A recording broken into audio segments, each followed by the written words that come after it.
Praise God. So parang nasa Pilipinas lang po tayo.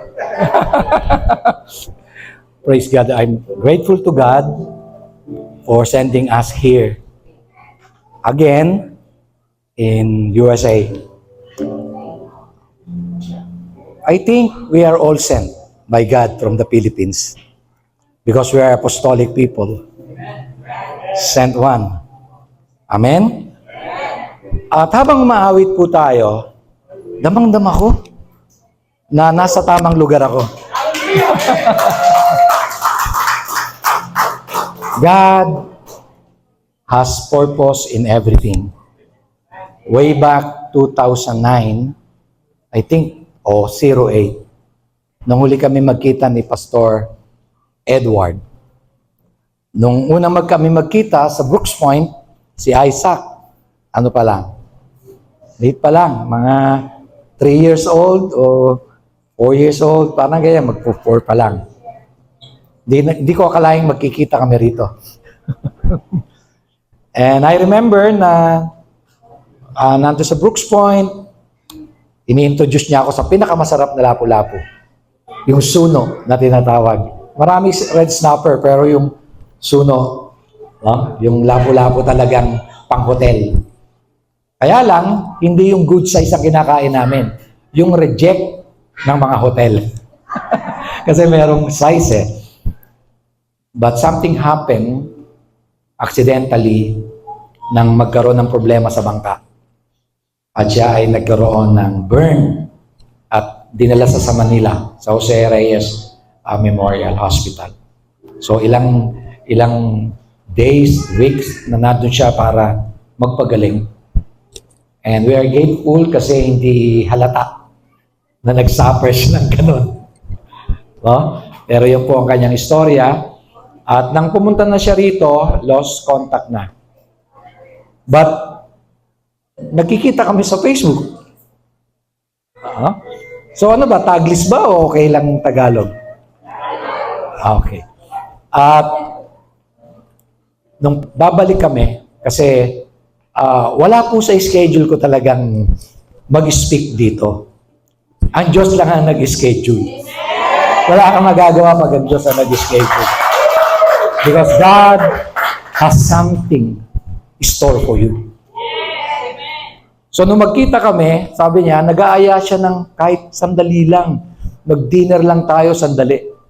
Ay ko, sige. Kasi sa Houston ang punta ko after ng preaching ko sa LA, o Pasadena, to be exact. August 3, Pasadena, August 10, Houston, August 17, Washington, D.C., August 24, New York. Pero nung pagkatapos kong mag-preach sa Pasadena, Monday, I received a call that my mother died. So sabi ko sa kanya, uuwi na ako ng Pilipinas, kaming tatlo, namatay ang mother ko. So, August 5, umalis kami rito. Dumating kami doon, mga August 7 yata ng umaga, yung petsa. Then, pag-alis ko, salamat, tinakain nila ako ng eat all you can bago umalis, bago mag-airport. At ang sabi ko kay Pastor Edward, if God's will, I will return. So, nilibing namin yung mother ko, tapos sabi ko, let's go to New York. Wag na sa LA. Sa New York na tayo mag-umpisa. So, August 16, we arrived in New York. Then, Sunday on, 17. Pagkatapos, 24, doon kami sa Washington, D.C., nag-speak. And then, sabi ko, August 31, dito na sa Oxnard. Bless God. Kinat ko yung Houston ko. Sabi ko, Houston, sorry. Kinakailangan ko ng pumunta ng Oxnard dahil kinakailangan ko na mag-fly ng September 4 for family camp in Singapore ng September 11. Kaya sabi ko, Lord, mayroong kang plano sa Oxnard. Kaya hindi mo ako tinuloy sa Houston kasi kung sa Houston, hindi na ako pwede rito. But grateful to God kasi may plan sa atin. Amen? Praise God. So let me share to you kung ano pong nilagay ng Diyos sa akin about spiritual revolution. about spiritual revolution. God sent Jesus Christ on earth not only to save mankind, but to start a spiritual revolution. Sapagkat nung dumating si Jesus Christ, very religious ang mga tao. They love God by their mouth, not by their heart. Kaya sabi ni Lord, itong mga taong ito, malapit sa akin ang mga nguso. Di ba? Pero ang kanilang puso, malayo sa akin. So, it started a revolution. Nagugulat yung mga Pariseyo. Kasi sabi nila, pag pinatay siya, patayin nyo rin yung pumatay. Yun ang turo na dinatnan nila. Ngipin sa ngipin. Pero ang dumating si Lord, iba. Pag sinampal ka rito, bigay mo pa yung isa. It's a radical change. Amen? I believe the church now is raising up by God to be a reformist and a revolutionary for the kingdom of God. Hallelujah. And I know something great is now happening in the spiritual atmosphere of America. Last July, the man named Greg Laurie, last July 19, kilala niyo po ba siya? Yeah? Nag-conduct siya ng tinatawag na Harvest Crusade at Angel Stadium. Attended by more or less 45,000 people. And those who received the Lord, they counted it, yung profession of faith, 6,500. Who is Pastor Greg Laurie? Sino ba talaga siya? Siya yung mga tunay na mga Mike Hanupol. Nabot niyo si Mike Hanupol po ba? Yung mga may edad na rito. Laki sa layaw, Jeff Rocks. Siya yun dito. Part siya ng hippie movement noong 1970s with Pastor Chuck Smith ng San Diego with Frisbee. At ang group nila ay pinangalanang Jesus Revolution. I think 3 years ago, pinalabas yun sa mga theater. What happened in California during those years when Greg Laurie, Frisbee, and Chuck Smith turned the hippie movement into a Jesus Christ movement. Huh? And I know after more than 50 years, tumayo uli si Greg Laurie, pero 72 years old na siya at tumayo uli. But I know, it's very, very timing. Why? Because the atmosphere in America is an atmosphere of transformative shift. Kaya nakita niyo po si President Trump, puro pagbabago yung ginagawa. Nakakaiba. Na pinipilit niyang i-transform sa tama ang sistema. Because God is now giving an America a chance once again to go back to the original foundation that they always say, in God we trust. Hallelujah! Hallelujah! So, the word revolution is used today. Is used today to describe major shifts in various fields. Dati pag sinabing revolution, yung mga bata, naalala nila 1986, People's Power. Pero yung tayong mga seniors na ako ang naalala natin pag revolusyon, si Andres Bonifacio. Pero yung mga young people, naalala nila, People's Power. Akala ng una, ng marami, pag sinabing revolusyon, it's a bad word. Merong sikat na columnist, nakita niya yung post ko, ginamit ko, spiritual revolution, inan niya yung attention ko. Sabi niya, don't use revolution. Just use the word transformation. Kasi daw, pangit daw yung salitang revolution. Sabi ko sa kanya, Sir, revolution is not only used in politics or overthrowing government. The word revolution is to describe a major shift where in various fields like technology revolution, culture revolution, industry revolution. Because a revolution is a radical change in something. Kaya pag sinabing ganon, AI revolution. Nung isang punta ko rito, ng pagpasok ng first week ng August, sabi ko, wow, tumatakbo yung sasakyan, walang driver, naghahatid ng pasahero. Revolution yun Radical change. Sumunod, nandun kami sa New Jersey, naglalakad kami, may nakasalubong kami, nagdi-deliver ng pagkain, na marunong tumawid, humihinto, tapos tatawid. Sabi ko, ibang klase to.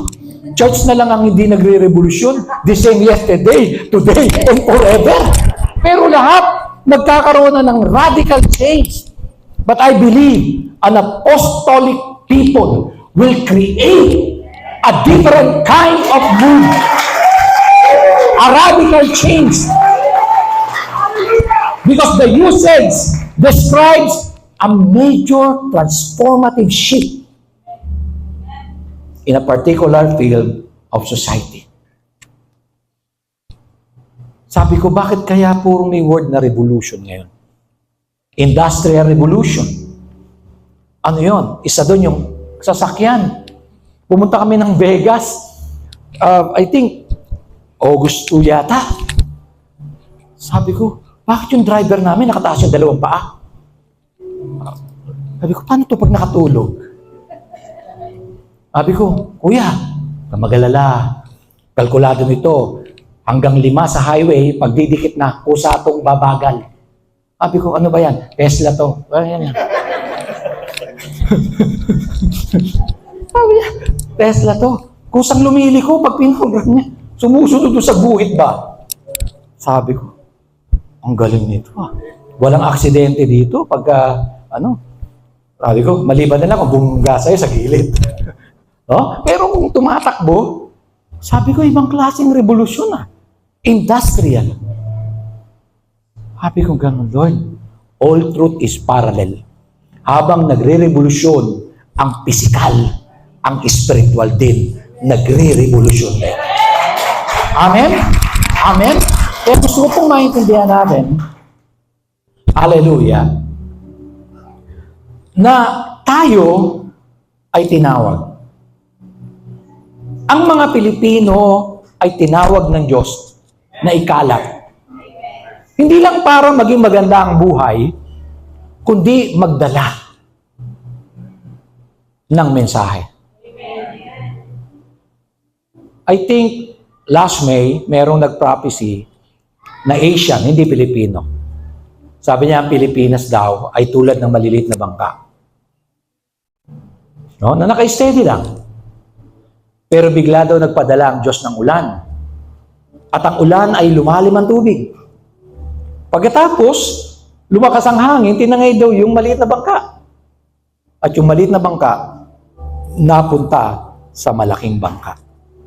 Sabi ko, yung Pilipinas na maliit, padadala ng Diyos sa mga great nation to bring the gospel of the kingdom of God. And that is apostolic. So ano dapat natin gawin? Anong mga principles ang dapat natin gawin para maging part tayo ng great move of God for a radical reformation or a radical change? In Genesis chapter 4, verse 26, and to Seth, to him also there was born a son, and he called his name Enos. Familiar po ba kayo sa word na Enos o Enoch? Enoch. Kasi si Enoch ang pinakasinusundan natin kasi siya yung parang type ba ng rapture. Enoch walked with God and then he was caught up. Kinuha siya. Parang type siya ng rapture ba? Sabi mo sa katabi mo, pag matino ka ba, yung dadagiting ka. Di ba? Sabi gano'n pag yung bride ready na, darating na yung groom. Pero dapat yung bride without spot and without blemish. Kaya sabi nila, pag matino ka, magiging tulad ka ni Enoch. In a twinkling of an eye, kukunin ka. Pero ang binanggit ng Bible Enos. Not Enoch. Enos. And Enos ay anak ni Seth. At nung pinanganak si Enos, alam naman natin kung anong atmosphere meron. An atmosphere of betrayal, jealousy, envy, that leads to murder. Di ba? Pinatay ni Cain, ang kapatid niyang si Abel. Tapos nagkaanak uli si Adan at si Eva. Pagkatapos, yung anak ni Adan at ni Eva, nag-anak naman at ang pangalan ay Enos. Ang sabi ng Bible sa Genesis 4:26, and to Seth, to him also there was born a son, and he called his name Enos. Then pansinin niyo po. Then began men to call upon the name of the Lord. Ibig sabihin nung pinanganak si Enos, doon nagsimula uling bumalik ang mga tao sa panalangin at pagtawag sa Diyos. So meron tinatawag na move. Merong movement na naganap ng pinanganak si Enos. And this is a very vital passage of the Bible. Enoch is one of the most radical, revolutionary personalities in the whole of the Bible. Hindi siya pumayag na kung ano yung dinatnan niyang mali, mananatili siyang mali. Maraming mga tao passive. Mali na yung ginagawa ng iba, bahala siya sa ginagawa niya. Pero si Enos hindi. Nakita niyang may mali sa kanyang dinatnan. Hindi ito tama. At marahil ang una niya ginawa, siya mismo ang unang nagbalik loob sa Panginoon. Siya ang unang nakonect sa Diyos. Because Enos was a reformer and a restorer. Hindi lang siyang bumalik, kundi sinama niya pa ang lahat ng nasa paligid niya. Kaya nagsimula. Sabi mo sa katabi mo, hindi lang dapat ikaw ang narito. Hello? Dapat magdala ka rin ng mga nais baguhin ng ating Panginoon. So, hindi sapat kay Enos na siya lang ang nabago, kundi yung pagbabagong naganap niya, kinakailangang ihayag niya at magsama pa siya. And then, he began the move that led to the whole generation, the whole human race, to start to call upon the name of the Lord. And I believe, ang unang gaganap niyan ay ang mga apostolic people. At sino ang mga apostolic people? Yung mga tao na nakaintindi na hindi lang sila niligtas, kundi sila ay sinugo. Sent one. Kung titignan natin, sabi nila, ang pinaka-very powerful work ng early disciples ay prayer. Di ba? But that's half-truth. Half-truth is lie. Kahit na half yan, lie pa rin yan. Ano ang totoo? Una silang sinugo bago inutusang manalangin. Di ba sabi sa Matthew chapter 28? Sabi ng Lord, bago umakyat, sabi gano'n, you shall receive power, di ba? Yan ang sinasabi doon. Tapos sabi sa kanila, go ye. So, kinukomission sila. Sinesend sila. Go ye into all the world. That is sending. At nung aalis sila, wait. Punta muna kayo sa Jerusalem. Wait for the promise of my Father. Ano ginawa nila sa Jerusalem? Nag-pray ng 10 days. And after that, bumaba ang Holy Spirit. Ano ang nauna? Sinugo sila o nag-pray sila? Sinugo sila muna. They were sent. Kaya ang apostolic people, naintindihan nila. They were sent. Yan ang apostolic people.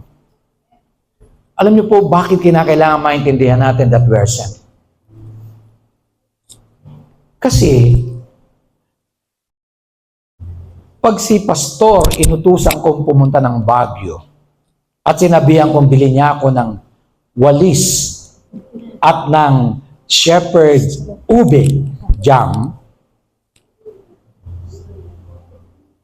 paano palagay niyo magagampanan niya yung utos ko? Bro, tingin mo, paano niya matutupad yung utos ko? Sabi ko sa kanya, punta ka ng Baguio bili mo ako ng walis at saka bili mo ako ng ube jam. Paano niya magagawa yung utos ko? Maglakad. Mag-travel. Dumating siya, walang dala.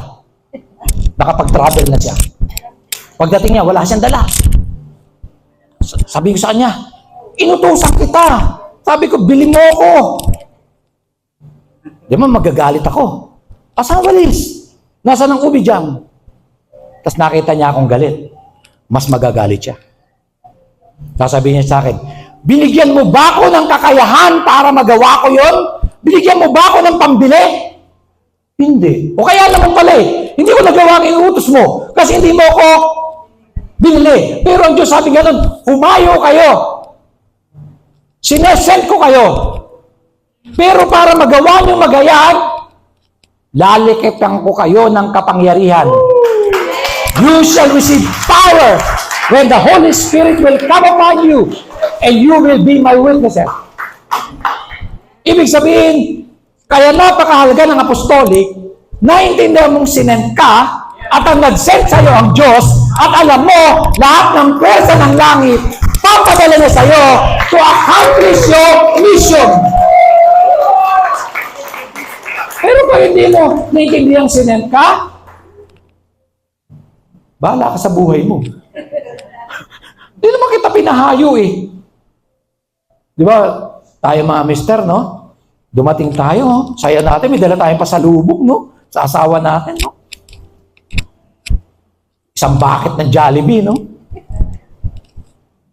Tapos inabot natin, nakatingin lang siya, no? Tapos sabi niya gano'n, asa na? Tapos sinabi mo, binili ko ng Jollibee. Kung magagalit sa iyo yun. Sabi niya, maghanap ka ng pera. Hindi kita inutusang bumili ng Jollibee. Hello? Hello? Kaya pag tayo gumawa ng hindi naman inutos ng Diyos sa atin, we are on our own. Pero pag sinabi ng Diyos, gawin mo ito at sinunod mo, lahat ng puwersa ng langit, lahat ng resources ng langit, darating sa'yo. Nung nakabuo lang mother ko, sabi ng mga friend kong pastor, paano yan? Cut na yung spiritual journey mo. Kasi from LA to Houston, Houston to Washington, Virginia, tapos New York. Sabi niya, naka-LA ka pa lang. Putol na. Sabi ko, hindi. Pag sinugo ako ng Diyos. Tapos, tumawag sa akin yung nasa LA na pinagsalitaan ko nung first Sunday. Narito ka na uli sa California? Nakita niya yung post ko Sabi niya, arrive from Washington to LA. Narito ka na? Sabi ko, oo. May kompromiso ako sa Oxnard kay Pastor Edward. Kung hindi kalooban ng Diyos si Pastor Edward, hindi makakarating. Pero dahil kalooban, sinugo, God provide. Hindi po kami mayaman. Ang Diyos ang mayaman. No? Paano yun? Dumating silang 3, 6 na araw. Umuwi uli ng Pilipinas. Pagkatapos ng 9 na araw, bumalik sa New York. Yan ang pinakamahirap, New York. 16 na oras kami sa aeroplano, walang babaan. Lahat na yata ng galaw, inabot namin dun. Tayo, lakad. Pero nakita ko, ang totoo, when God commission you, He equip you. And He will provide every resources. Kaya po kayo narito, sinend kayo ng Diyos. Hindi kayo makakasurvive pag hindi kayo sinend dito. Ang sasabihin nyo lagi, gusto ko araw-araw sa Seafood City. Gusto ko doon ako lagi araw-araw. Bakit? Homesick na ako. Pero dahil sinugo kayo, alam nyo yon, God will keep you strong in the midst of this situation. Ako po hindi sinend sa Amerika ng maninirahan. Kami, hindi. Yeah. 2020, pastor na ako dito dapat. Assemblies of God, San Jose. Kasi 1999, nandito na ako eh. Tapos ready na kami, buong pamilya. Mga anak ko. April 2000, dito na kami, San Jose. Sabi ko sa kanya, pagdating ng February, April ang punta namin after ng pasok ng mga bata, ng elementary pa sila. So yung mga anak ko, excited na rin sila. Amerika na kami. No? Sabi ko sa wife ko, parang hindi tayo para doon. Kumuha ng calculator ang misis ko. Sabi niya, yung offer sa'yo, hindi natin kikitain sa Pilipinas. Yung 1 buwan mo dyan, 10 taon sa Pilipinas to. Palitan pa no 60, panahon ng FDR. Sabi ko, hindi tayo kalooban. Hindi tayo kalooban. Sabi niya, o sige, sabi ko sa mga anak ko, wala pa si Jana nun eh. Sabi ko, yung 2 anak lalaki, di na tayo tutuloy sa Amerika, kako. Bakit, Papa? Pakiramdam ko, hindi tayo talaga para doon. Ayaw ganyan. Dito na lang kayo. Dito na lang tayo. Pagyamanin na lang natin ito simbahan. Kaya po, 99, hindi namin mabilang ang punta namin ng Amerika eh. Sabi nga, ba't di ka ba dito manirahan? No. Kapag nanirahan ka sa isang lugar na alam mong hindi ka doon nilagay ni Lord at nakakilala ka, you will suffer. Because the best safe place on earth is you are in the center of God's will. Kaya huwag po kayo mag-alala pag alam nyong, hindi, talagang dito ako tinanim ng Diyos sa Amerika. Kahit ano pa mangyari sa Amerika, kahit ano pa maging batas nila sa Amerika, mananatili kang nakatayo kasi sinugo ka ni Lord and God will protect you. God will protect you. Hello? God will protect you. Kasi yun ang ibig sabihin ng apostolic. You are being sent. And your sender is God. And God will do everything to resource you to finish your assignment. Palakpakan natin ang Panginoon. Hallelujah. Hallelujah. So yan po ang ibig sabihin ng apostolic. Kaya po si Enos, bagamat nag-iisa, he was sent by God. Kaya nga po, sa gitna ng kalagayang inabot niya nung dumating siya na atmosphere, Enos started a spiritual revolution. These revolutions can bring about profound change in how people live, how people work, how people interact with the systems of the world. Minsan pag nagsasalita ako sa Pilipinas, kasama ang mga national leaders, minsan nasasabi ko tuloy, huwag natin ipagmamalaking Christian nation tayo. Huwag natin ipagmalaki na more than 15 million evangelical na tayo. Ang dapat natin ipagmalaki, anong naging impact nating 15 million sa bansang ito? Sabi ko, gawin mo mang Kristiyano lahat yung Pilipino, palagi ko di pa rin magbabago ang Pilipinas. Hindi pa rin. Yung nga lang, Maliligtas ang Pilipino, papasok sa langit. Kasi mga na-born again eh. Pero yung yayaman, uulan ng Pilipinas, kahit na ma-born again lahat yan, 15 milyon na yan. Kahit ang Pangulo ma-born again pa, parang hindi magbabago ang Pilipinas, hindi aangat. Una, ang sabi ng Bible, hindi ang mananampalataya ang nagpapadakila sa bansa. Ang sabi ng Bible, righteousness exalt a nation. Tama po ba? Sabi mo sa katabi mo, Kristiyano ba ang Hapon? O Japan? Kristiyano bang bansa yan? Kristiyano bang bansa ang Japan? Oo, hindi. Hindi. Ang Indonesia? Kristiyano bang bansa? Hindi. Hindi. Ang Thailand? Sino maunlad? Pilipinas laban sa Japan, Pilipinas laban sa Thailand, Pilipinas laban sa Indonesia. Sino maunlad? Sila. Darating ka doon, no? Yung piso mo, no? Papalit mo sa kanila, sabihin sa'yo, 60 centimos lang yan. Di ba? Di ba walang power yung peso natin? Hello? Di ba? Ano ibig sabihin? Mahirap tayo. Pero marami tayong Kristiyano. Sila wala. Konting-konti. Pero ba't mayaman sila? Kasi meron silang righteous living. At ang sabi ng Diyos, righteousness exalt a nation. Bagamat hindi sila papasok sa langit dahil wala silang Jesucristo, mabubusog naman ang kanilang tiyan. Eh kung tayo mga Pilipino, papasok na sa langit, mabubusog pa ang tiyan, di ang ganda. Pero para mangyari yun, dapat ang apostolic people magbahagi ng katotohanan ng Panginoon. And that truth will set us free. Amen?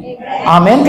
Kaya po ang apostolic ay may dalang spiritual revolution sapagkat ang apostolic people ay nagiging tunay na light at salt because they practice what the Bible teaches.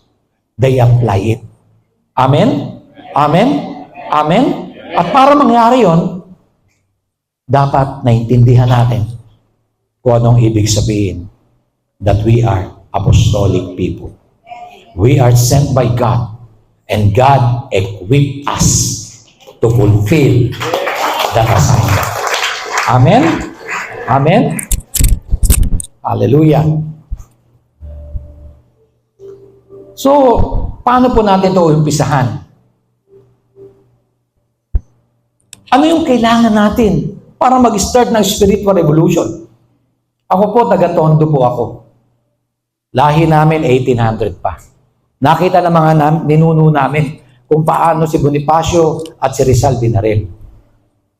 Pero hindi nila masagot ang tanong ko. Tatay ko pinanganak 1911. Sabi ko, ay, paano ba nakumbinsi ni Andres Bonifacio ang mga taga-Tondo na magpakamatay? Sabi ko, magpakamatay eh. Biriin mo, hawak nila tabak. Mga kalaban nila, mga baril. Pero paano nakumbinsi? Di ba? Yun ang tanong eh. Anong meron? Malamang nag-build siya ng culture. Ng kultura. At ang kultura ay nabibuild sa pamamagitan ng isip. A culture is what we think and how we do things in here. Amen? Sabi mo sa katabi mo, Pilipino ka. Kaya nagtatagalog ka hanggang dito eh. Dala-dala natin yung kultura natin eh. Tama? Tama? Kasi ang kultura eh. Nasa isip natin yun eh. So a culture can simply be defined as the way we think and the way we do things around here. Kaya nang si Jesus Christ ay dumating, ang isa sa dapat ayusin ni Jesus Christ ay ang dinatnan niyang culture ng mga Hudyo. Very legalistic sila. But how can you change a culture? Di ba? Dumating ka dito, pastor, pastora. Yung mga batang sa Pilipinas pinanganak, ano sabi mo? Pilipino. Pero yung mga batang Pilipino na nandito, na paglapit sa'yo, Amerikano na yun. Kulay Pilipino, pero kulturang Amerikano. Hello? Hello? Di ba? Pagka pumunta ka sa isang church na Pilipino ganito, beso-beso ang ginamit sa'yo, Amerikano na yan. Pero pag lumapit sa'yo at nagmano, Pilipino pa rin yan. That's culture eh. Hello? The way we think and the way we do things. Kaya dito, mix, no? Yung kultura ng Pilipino, Tagalog ang kanta. Pagkatapos, papakanta ng English, may ganun pa. Hey, you. How are you doing? I'm cool, bro. I'm cool. No? Di ba? Pag Amerikano, are you good? Di ba kaya sasabihin sa'yo, no? Are you good? Pag tumitingin ka ng mga television, di ba? Are you good? Sabi, hindi, may problema ako ngayon, hindi ako good. Pero yun yung paraan ng pagbati nila, di ba? Sa atin, hindi. Ano gusto mo? Sa atin, gano'n, di ba? Pag tumitingin. That's culture eh. So, Jesus Christ came to start a spiritual revolution, pero ang dapat niya munang gawin is address the culture. And to address the culture, Jesus' first job is forming the being of his disciples by changing their perspective. Kaya nung dumating si Lord, nakita po natin, no? Yung isip ng mga dinatnan niya, iba. Para mabago niya yon, dapat baguhin niya ang paraan ng pag-iisip nila. Narinig mo na ba yung mapalad ang nagugutom? Narinig mo na yon? Sabi mo, paano mapalad ang nagugutom? Yun ang message ni Jesus. Mapalad ang nagugutom. Diba? Sabi ganon. Mapalad ang pinag-uusig. Naku, gusto nyo ba yun? Pinag-uusig? Sabi ni Lord, mapalad. Hello? Ipanalangin mo ang iyong kaaway at mahalin. Naku, masagasaan sana ng piso niyan. Nakita niya dumating si Jesus Christ. Ay ba? Pag binatukan ng bato, gantihan mo ng tinapay. Isipin mo, sasabihin ba, oo nga, tinapay, nasa garapon. Tingnan nyo anong dala niya? Pag-address sa kaisipan at binabago niya sa ang kanilang kaisipan ng tinatawag na kultura. Ng kanilang pananaw, perspective, o tinatawag na mindset. Hallelujah. Alam niyo sa Pilipinas, kahit wala kang pera, pag umuwi ka ng Amerika, dapat may pera ka. Nako, hindi pwede. Yan ang kulturang Pilipino. Ihahatid ka ng 3 katao, sasalubungin ka ng isang bus. Ihahatid ka 3 katao, maghahatid siya sa airport, bye-bye. Pag sinabi mo, uuwi na ako, isang bus yun. Kaya paano ka uuwi? Isang bus yung sasalubong sa'yo. Isipin mo, nag 2 days ka lang sa Baguio, may nag-aabang na. Kasi yung walis ko, tsaka yung strawberry. Yung Baguio pa lang yan, 2 araw. Yung Amerika ka pa darating, nawala ka ng 3 taon. No? Hello? Pag inabutan mo ng mga KitKat 3 taon, dapat Ferrero. Nakita nyo? Kasi ganda ng panahon ng Pilipino. Pag galing ka ng Amerika, pagdating mo, alam nila, paldo ka. Diba? Yung $1 mo, 57.17. Kaya sabi mo, baka may $10 ka lang dyan. Kasi 500 na yun eh. Yun ang pananaw ng Pilipino. Kaya nung dumating si Jesus, itong una yung problema. Paano ko babaguhin ang isip nila? Ganito lang ang pananaw nila sa Diyos. Ganito ang pananaw nila sa pakikitungo ng lingkod ng Diyos. Kaya sabi ni Lord, huwag kayong tumulad sa pariseo. Pag nag-aayuno, papakita talaga. Ba't ganyan ka? Nag-aayuno ako, brother. Di ba? Tapos pag mananalangin, sabi nga nasa labas, di ba? Mananalangin. Sabi, huwag kayong tumulad dyan. Huwag niyong pakita nag-aayuno kayo. Pag mananalangin kayo, magtago kayo sa silid. Huwag niyong paalam. At ang amang nasa langit. Pero ang tinatnan niyang kultura, nagdi-display. At tingin ko, yung mga unang alagad, pag hindi niya binagong pananaw nun, gano'n din gagawin nun. Alam niyo ba? Disipulo kami ng set one, si Jesus Christ. Alam mo yun? Di ba? Public display. Pero binago ni Lord. Pinorm nila yung perspective. Sinabi sa kanila, mali yan. Ito ang tamang pag-iisip. Ito ang dapat niyong gawin. Because perspective means a particular attitude toward or way of regarding something or a point of view. Yan ang perspective. Hallelujah. Amen? Amen? Palapakan natin si Lord. Perspective. So, effective training na ginawa ni Lord always began on attitude and perspective. Changing individuals from the inside out. Nung narito ako, mga 2 days ago, 2 days ago, sabi ko, Lord, ano ba ang nakuha ko sa Amerika para pag-uwi ko dala-dala ko? Ano ba? Yung wala sa Pilipinas ba? Ay ko.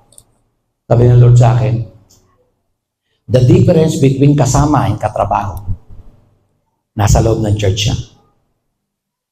Yung katrabaho, once na merong gagawin, magkakasama kayo. Pero pagkatapos nun, paglabas nyo, wala na. That is katrabaho.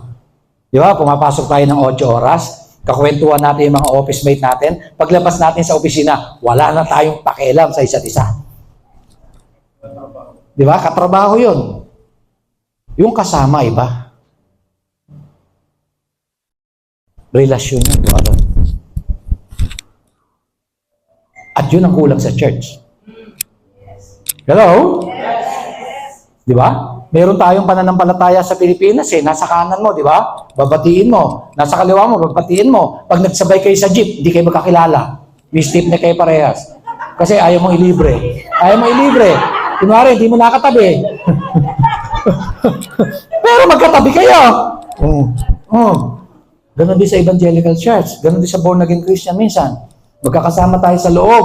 Pero paglabas natin, kanya-kanya na tayo. Anong tawag mo doon? Ka-church lang.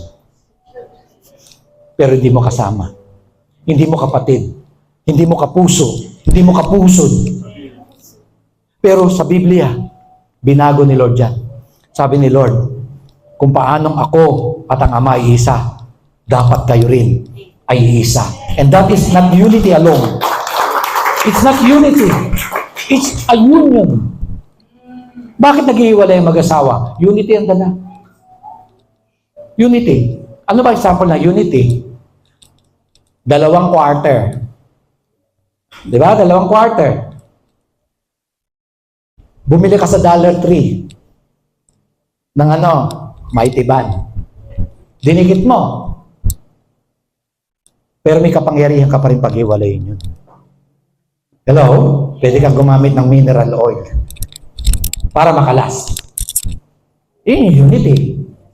Pero ang gusto ng Diyos, hindi unity. Sabi ni Diyos, ako at ang Ama ay isa. Hindi sila unity. Union sila. Hello? Di ba? Anong union? Anong union? 25 centimos siya. $quarter siya.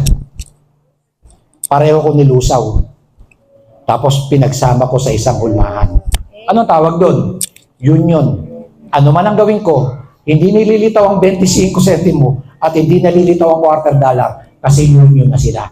Yun ang gusto ng Diyos sa church. Union. Yun yung perspective. Binago ni Jesus ng perspective. Kasi yung unang mga alagad, kanya-kanya eh. Kanya-kanya. Sabi nung isa, Nay, pakiusapan mo nga si Maestro. Sabihin mo si Kuya sa kanan, ako sa kaliwa. Hello? Nakita nyo? Si Pedro naman, lagi na una. Lord, hindi pwede. Dadaan sila sa ibabaw. Lahat sila unahan. Si Philip, magulang. Hawak ang pera. Lord, hindi kakasya ang pera. Kung papakainin natin lahat yan, itaboy natin yan. Kanya-kanya sila. Pero, pinipilit baguhin ni Lord ang perspective nila. Because without a changed perspective, we will not create something great and radical for the Lord. Kaya sila, sabi ganon, they turned the world upside down for Christ. Kasi naintindihan nila that they were a people, apostolic people. Not only a disciple, but a sent one by God. Sent with commission and sent with God's power. Amen? Walang pinipili edad. Kahit matanda na, kahit bata. Pag alam niyang sinent siya, gagamitin siya ng Diyos mightily. So, Jesus Christ transformed disciples' perspective and attitude. Because the culture of the church is a very powerful force. The lifestyle ng church, it's a kingdom of God lifestyle, must be in the church. Must be in the church. Alam niyo po sa church natin, dahil nga lumaki tayo sa isang reliyon na kung gusto mo magbigay, kung ayaw mo, ayaw mo. Yun talagang kinalakihan natin, tama? Pare-pares tayo galing doon. At tayo, mag-iisip tayo pag dumaan yung plate. Ibigay ba ako o hindi? Pwede. Tama? Tapos, lumaki tayo na hanapin yung pinakamaliit. Di ba? Culture natin yan. Lumaki tayo. Kasi di naman tayo pinwersa eh. Di ba? Kaso, natuto na tayo ng tamang pagbibigay. Naintindihan natin na ang Diyos natin ay hari din pala. And the King loves a gift. Hindi ka pwede pumunta sa hari na wala regalo. Lagi may regalo. Sabi mo sa katabi mo, may regalo ko ba kay Pastor? Birthday eh. Oh, di ba? Oh. So ngayon, anong gagawin natin? Galing tayo sa ganung kultura. So para mabago yun, sisharean tayo ng truth. At sasabihin sa atin, mapalad ang nagbibigay kaysa tumatanggap. Kung anong tinanim mo, aanihin mo. Then ang Diyos ang nagbigay sa iyo ng lahat, kaya may bahagi ang Diyos dyan. Di ba? So, natututo tayo. Nababago yung ating kultura in that area sa tinatawag na giving. Noong 1999, ako po, ang hirap magpastor. Maraming naiihi pag-offering. Napunta ako ng Amerika ng 99, kaming dalawa. Kumain kami. Yung pala, obligado ka. Titignan mo yung resibo nung magkano yung kinain mo, tapos maglalagay ka ng tip base doon sa kinain mo.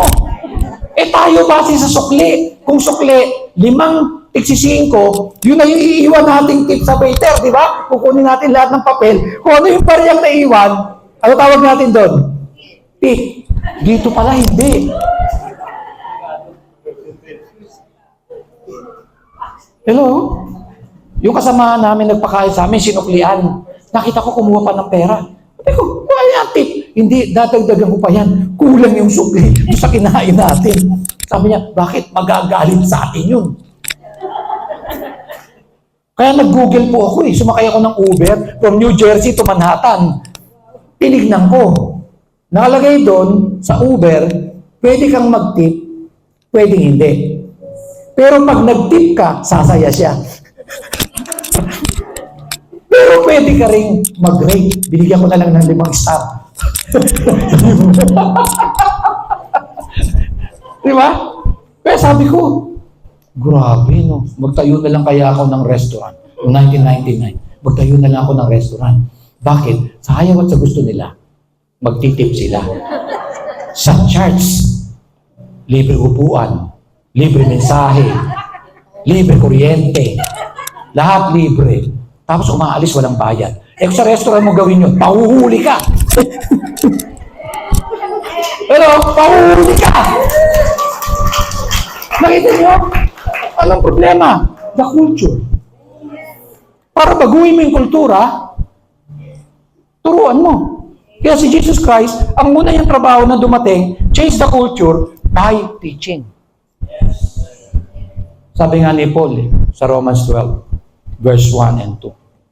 Sabi doon, but by transforming of your mind. Eh, paano matatransform ang mind? Eh, the word. Di ba? Hallelujah. Sabi mo sa katabi mo, sino may sabi sa yung pangit ka? Di ba? Eh, yung kapitbahay namin. Huwag mong paniwalaan yun. Bakit? Sabi ng Diyos, you are the apple of His eye. Di ba? Nawala yung kaisipan mong pangit ka, kundi naging kanais-nais ka sa harapan ng Diyos. Dati nag-agree ka, nga, sabi nga ng nanay ko yan, hindi lang kapitbahay ko, pati nanay ko. Di ba? So, mind, perspective. Alam niyo po, nagpastor ako sa Tondo. At sa boundary din ng Tondo, yung kaloob, may paho lang. Nung una kami magpastor doon, wala na akong labit, abono pa. Abono pa. Deficit eh. Pag naman sumobra, bibigay yung sobra, sa susunod daw yung kadagdagan. Kasi kahit sobra, kulang pa rin. Kaya sinamahan ko ng hanap buhay. Anong hanap buhay ko? Nagtatricycle ako sa umaga. Alas 6 hanggang alas 9 ng umaga. Mamasada ako. Sabi ko, pag hindi ko ginawa to, nang kakainin ng mga anak ko, tsaka pag-aaral. No? Ang masakit doon, pag nakilala ka ng sumakay, keep the change. Ito sukli. Pastor! Love you na! Biro mo, love you. Alam nung dalawa kong anak na lalaki yan. No? Pero, kasi nga, ang hirap paliwanagan ng mga dumadalo. Ang hirap baguhin ng isip. Mayroon pa magsasabi sa'yo, tinanggap mo ng libre yan, ibahagi mo din ng libre. Wow! Di ba? So, ganyan lang po kami. Pero dahil unti-unti sa Word of God, naging apostolic. Nabago yung mindset. Naniwala na salita ng Diyos, infallible, absolute, not subject to error. It's a Word of God, a Word of King. Unti-unti, nabuksan sila. Unti-unti. Habang unti-unting nabubuksan, unti-unti din siya kumingiti. Habang unti-unti sila nabubuksan, unti-unti siya kumingiti. No? Ibig sabihin, nadadagdagan na yung tithes and offering. Hanggang 2004, nung nandun ako sa Orlando, Florida, 3 a.m., bago ako umuwi ng Pilipinas, sabi ng Lord, yung dinrawing ko sa'yo, gawin mo na. Yan ang gusto kong gawin mo. Yung pinadrawing ko sa'yo sa Baguio ng 87. Pag-uwi ko, tayo sa kanya, lahat ng investment natin, labas mo na. Kasi yung mga pastor, kakalingain ko. Papakainin, tuturuan, i-resource, yan ang tawag ko. Ganyan, sabi niya, sa Panginoon ba yan? Sa Panginoon yan. Sumunod, sabi ng Lord sa akin, magturo ka ng tithes and offering. Pagkatapos mo magturo ng tithes and offering, kahit kailan, di ka na magtuturo. Sabi ko, sige Lord. Nagturo ako ng purong tithes and offering, 2005, puro. Aba, kumilos ang Diyos. Bumunot ang mga tao. Bumunot. Ang ganda, sabi ng mga teller. 3 teller namin, 3 taga-bilang eh. Gumanon. No? Di ako masaya. Sabi ni Lord sa akin, tanggalin mo na ang lahat ng naka-assign na exhorter ng offering. Sabi ko, bakit Lord? Tanggalin mo na. wala nang tithes and offering na message. Anong gagawin ko? Basta sumunod ka. Minitig ko yun, sa linggo, wala nang mag-exhort ng tithes and offering. Lahat na nakaasa na yan for 1 year, wala na. Sabi nung isang elder, yung nag-e-exhort na nga, ang hirap tumayo ng tao para magbigay. Yung wala pang exhortation. Sabi ko, sinabi ng Lord, isang turo lang ako ng puro. Eto na, yung mga tao nakaabang na. Hinihintay na nila yung exhorter, magbigay ka ng isang kutsara, babalik sa'yo ng isang pala. Hinihintay na nila yun. Tataka sila, wala. Sabi ko, mga kapatid, nakinig na kayo ng message ng tithes and offering, magsitayo na kayo, magbigay na. Nagtayuan. Halos walang naiwan sa upuan. Yung mga kaisipan na nag-exhort na nga, walang pumapasok, yung pangwala. Naku, nakita ko habang nagbibilang, gumaganda ang mga ngiti nung nagbibilang. Yun ang pinakamalaking offering namin. Wala nang exhortation ng tithes and offering. Nabago. Nabago. Nagtuloy-tuloy po yun. Hanggang ngayon, wala kami tithes and offering. Honor God lang. You need to honor God. Lahat ng nasa iyo galing sa Kanya at mula sa binigay niya sa iyo, doon kukuha ng bibigay sa Panginoon. Yun lang. Bigay na. Alam niyo po, ito na. Dati, pay lang. Ba, unti-unti nagkaka-electric pa na kami. Unti-unti nag-e-aircon na. Na-upgrade na kami. Galing kami sa silong na inuupahan lang. May kasama pang mga purgas ba ng aso. Aba, tumataas na. Hanggang nararamdaman na namin. Palaki na ng palaki yung nililipatan namin. Hanggang almost 40,000 na ang monthly namin. Pera pa kuryente, pera pa ano. Dahil nabago ang isip. Naging apostolic, naging perspective nila. Nag-COVID. Pumasok ang COVID 2020. Bawal magtipon. Sabi ni Presidente Duterte, bawal magtipon. Paano na to? Paano tayo makakabayad? Kaya po marami nagsarang simbahan, yung nangungupahan. Ngayon, dahil establish yung mentalidad, honor God. Sabi ko, meron tayong 5 lugar. Lahat ng offering and tithes nyo, kung malapit kayo doon, tawag namin doon, dropping center. Parang JNT ba? Hindi nagbago ang tithes and offering namin, 2 taon. Eh di wala kami bayad sa kuryente, wala kami bayad sa tubig, renta lang. Sa loob ng 2 taon, nakaipon kami ng 1 milyong piso cash. Tondo and boundary, 1 million. Sabi ko, 1 million tayo. No? 1 million. Tapos kinakailangan namin na ngayong lumipat dahil binenta yung nirerentahan namin. Oh, sabi ko, Lord, grabe. Paglalakad ko, paghahanap, nakakita ko ng lilipatan. 6 months ang hinihinging advance.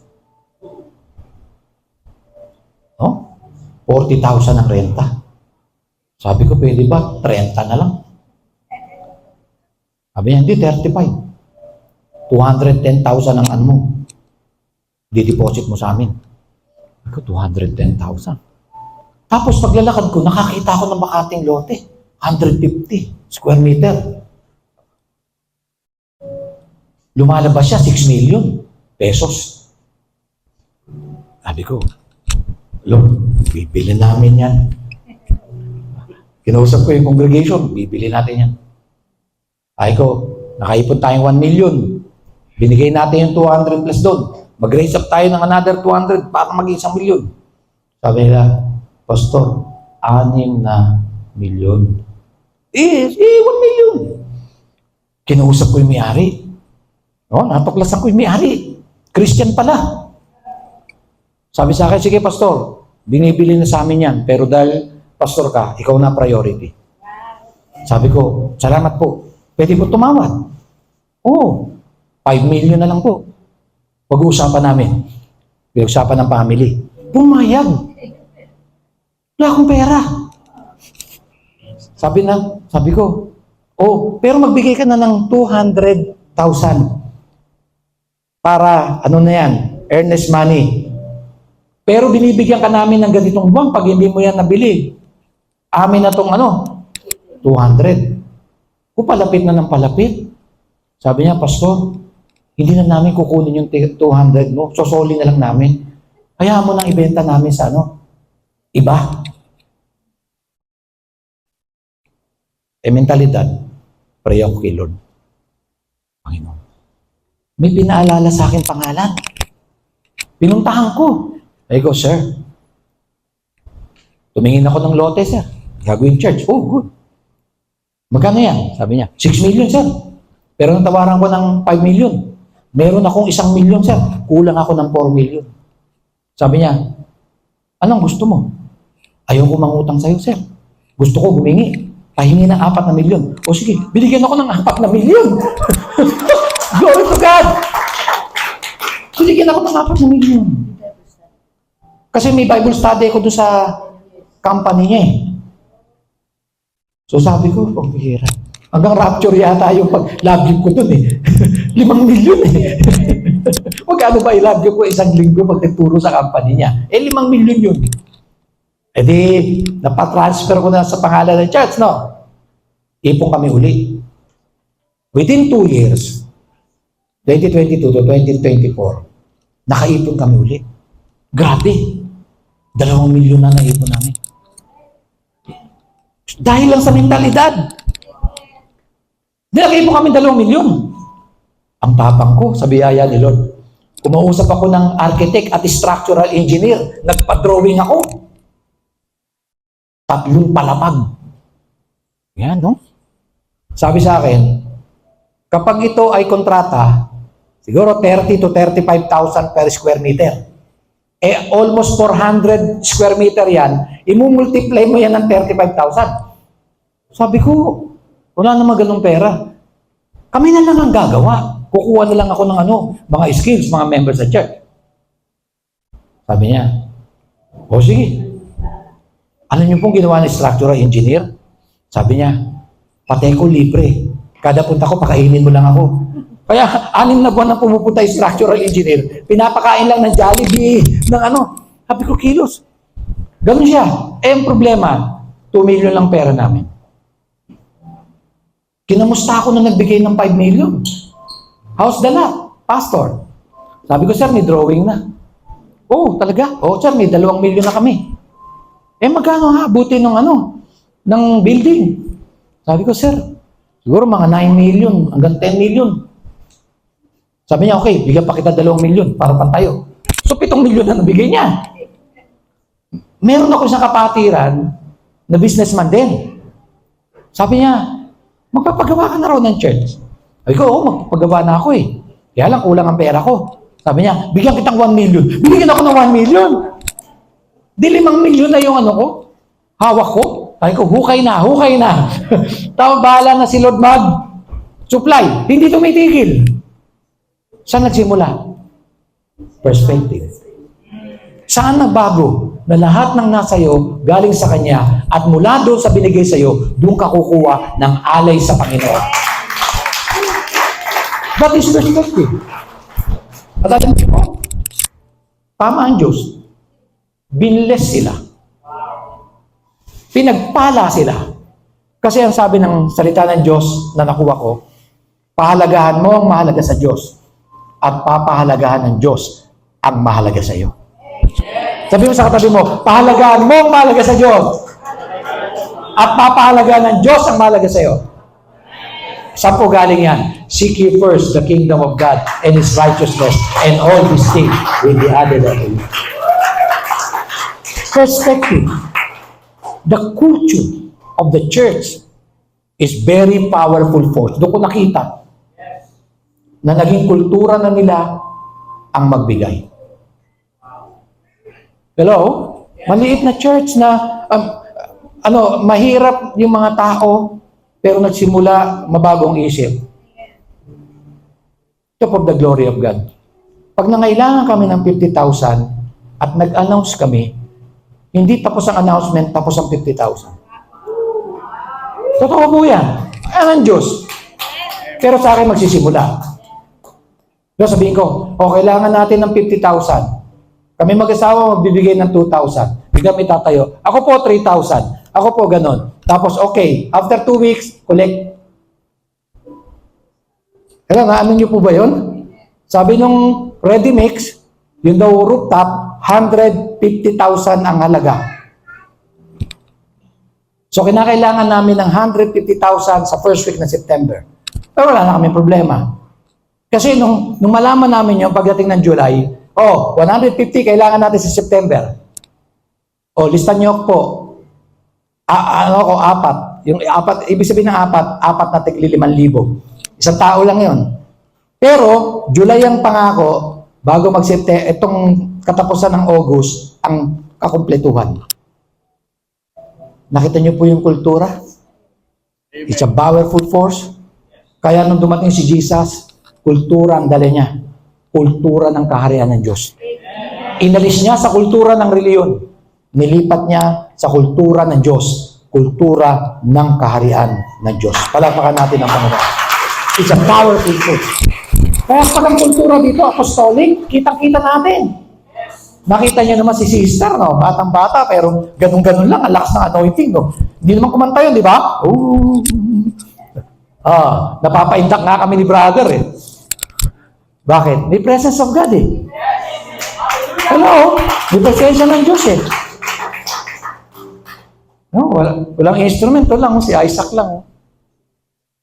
Iba, may mga lights pang ganun, may mga ganyan. Yung mga tao, hindi nagpo-worship, nanonood. Di ba, nanonood lang yung ibang simbahan, nanonood lang sa mga awit, manunugtog. Pero kapag apostolic ang church, hindi nanonood ang tao, nagpupuri at sumasamba sa ating Panginoon. Amen? Gusto ba nating ma-revolutionize? Gusto ba nating ma-revive? Hallelujah! So, let's learn culture. The first is the culture of commitment. In 2 Chronicles chapter 16, verse 9, hanggang ano oras ba tayo? Kasi nasa introduction pa lang ako eh. For the eyes of the Lord, sabi ni Pastor, 6:00 daw yung pag-ihip niya ng cake. For the eyes of the Lord reigns throughout the earth, to strengthen those whose hearts are fully committed to Him. So, kitang-kita pala ng Diyos, no? Yung puso ng mga tao. At kilala niya kung sino yung taong fully committed sa Kanya. Sabi doon, the eyes of the Lord reigns throughout the earth, to strengthen those whose hearts are fully committed to Him. So, God so values those who are devoted to Him, that He searches throughout the earth to markahan all who love Him faithfully and identify themselves with His cause. Yung dahilan niya.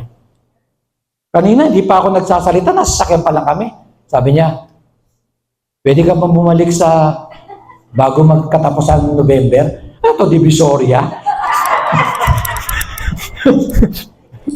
Ayun, baka pwede kang bago magtapusan ng November, bumalik ka rito. Sabi ko sa sarili ko, ano ba ito, Divisoria? Sasakay ka lang ng Diyon, nandito ka na. No? Well, who knows? Who knows? Tayo naman sumusunod lang sa nagkuto sa atin. Pag sinabi ng Lord, go! O di, walang problema. Gaganon lang ako. Siya nagutos Diba? Pero pag hindi siya nagutos, ay nakakabigat. Idala akong letter. Kuya, pwede bang makapag-solicit sa'yo, kuya? Kasi pupunta ako Amerika Diba? Kapag hindi ka inutusan ng Diyos, sabi nga where there is vision, there is always provision. But there is no vision, solicitation. Pag walang vision, solicitation yan. Pero pag yan sinabi ng Lord, go yan. Pag sinabi niyang vision. Hello? Marami na po akong patutuong yan. Alam na misis ko yan. Sabi na, Lord, pupunta ka ng Israel. Sabi rin yun, magkanong ilang dolyar yung 100,000 ang pagpunta sa Israel ng tour. Dahil sinabi ng Diyos, go. 3 tao lang ang sumagot sa akin. Isa, nasa Batanes. Binigyan ako ng land tour na 16 days. Isa, nasa Makati. Binigyan ako ng mga connecting flight na ticket. Manila, Thailand, Jordan, Tel Aviv. Yung pangatlong tao, binigyan ako ng pocket money. Kasi pag nag-tour ka pala, libre lang sa hotel ang almusal. Yung tanghalian mo, tsaka hapon na mo, sa labas mo kakainin. Yung pangatlong tao, binigyan ako ng pangkain. Naiwan ng misis ko. Alam niyo naman, pag naiwan, dapat pag-uwi, may pasalubong. Kinumpleto nila. Pagdating doon sa tour, nasa bus ako. May nag-abot sa akin ng sobre. May lamang $100. Kasi sinabi ng warrior ko, may mag-aabot sa'yo ng sobre. May nag-abot ka sa akin. Di mo nagtutur ka na, may nag-abot pa sa'yo. Eh sa simbahan, pagod na mag-preach, wala pang mag-abot eh. Eh doon, nagtutur ka lang, naabutan ka pa. Tapos sabi ng warrior ko, may pangalawang sobre pa dyan. May pangalawang sobre pang nag-abot sa akin. Kaya sabi ng misis ko, may pasalubong ka. Siyempre, kumpleto. Pero Diyos yung may gawa nun. Kasi, kung di ka inutusan ng Diyos, lahat ng mga tao lalapitan mo. Baka mayroon ka naman dyan. Kasi pupunta ako sa Israel. Pero pag Diyos ang nagsabi, because you are sent, obligasyon niya yan. Amen? Kaya pag sinabi ng Diyos, punta ka uli sa Oxnard ng before November, bahala si Lord dyan. Wala pa natin ang Panginoon. Amen? Amen? So, dito kitang-kita po natin, no? Yung commitment, no? Kapag inutusan ka ng Diyos, nag-commit ka, babantayan ka ng Diyos, mamarkahan ka ng Diyos. Pero alam niyo po, hindi po lahat nagko-commit. Hindi lahat. Because what is commitment? Commitment means the state or quality of being dedicated to a cause. Maraming Pilipino kulang nito. Pag sinabing magkita kayo mamaya, hindi mo alam kung anong oras yun. Hello? Hello? Pagka nag-set ka ng oras, mag-uusap kayo. American time o Filipino time? Di ba? Ganyan ang kulturang Pilipino. Kulturang Pilipino, pag inanyayahan mo, ang sasagot sa'yo, titignan ko. Pero sa totoo, hindi naman makakarating kasi may appointment na siya. Ayaw niya magsabi ng yes. Ayaw magsabi ng no. Kulturang Pilipino. Ang kultura naman ng Chinese na businessman, at least 5 minutes, nandiyan ka na bago yung appointed time. Iiwanan ka ng businessman. Yan ang Chinese. Di ba? Tingnan nyo, no? Ang Pilipino, pag nagalit, nakangiti, pero habang panahon galit. Ang Amerikano, magalit sa'yo ngayon, mamaya, wala na. Di ba? Yan ang makikita natin eh. Ang Pilipino, pagdating sa commitment, mahina. Mahina. Kasi, what is commitment? Commitment means the state or quality of being dedicated to a cause. Pag hindi mo naiintindihan yung cause, yung dahilan, hindi mo maibibigay lahat. Because cause means a reasonable ground for doing. Pag naintindihan ko yung gagawin natin, talagang all out ako dyan. Pero pag hindi ko naintindihan, wala. Karamihan ng mga hindi iniintindi yung dahilan eh. Pero sa Diyos, yan ang hinahanap niya. Sabi niya sa mga alagad, gusto niyo maging alagad ko? Come, follow me. That is commitment. Sabi niya, if you want to be my disciples, deny yourself. Take up your cross daily and follow me. Ano ang sinasabi ni Lord sa unang paghanap niya sa mga disipulo? Commitment. Alam niyo po si Job, very powerful. Sabi ni Job sa 13:15, alam naman natin yung kasaysayan ni Job, right? Ano sabi niya? Though he slay me. Though he slay me. Sabi ni Job. Yet will I trust in him. Kaya ba natin yun? Sabi mo sa katabi mo, kung di ka pagpalain ng Diyos, susunod ka pa ba? Minsan pag nag-follow up ka, Sister, bakit di ka umatin ng linggo? Sabi ko kay Lord, di niya sinawid yung panalangin ko, kaya pahinga muna. Hello? Pero si Job sabi niya, though he slay me, yet will I trust in him. Nakita naman natin kasaysayan ni Job. Statements like this, o yung lalim ng commitment na to, shake the very gates of hell. What can stop a leader who has made this kind of commitment na kagaya ni Job? Kahit patayin niya ako, hindi magbabagong pagtitiwala ko sa kanya. Not pain, not hardship, not death. Grabing commitment yun. Pag yan ang nakasama mo sa church, kahit anong dumating, tatayo ang church.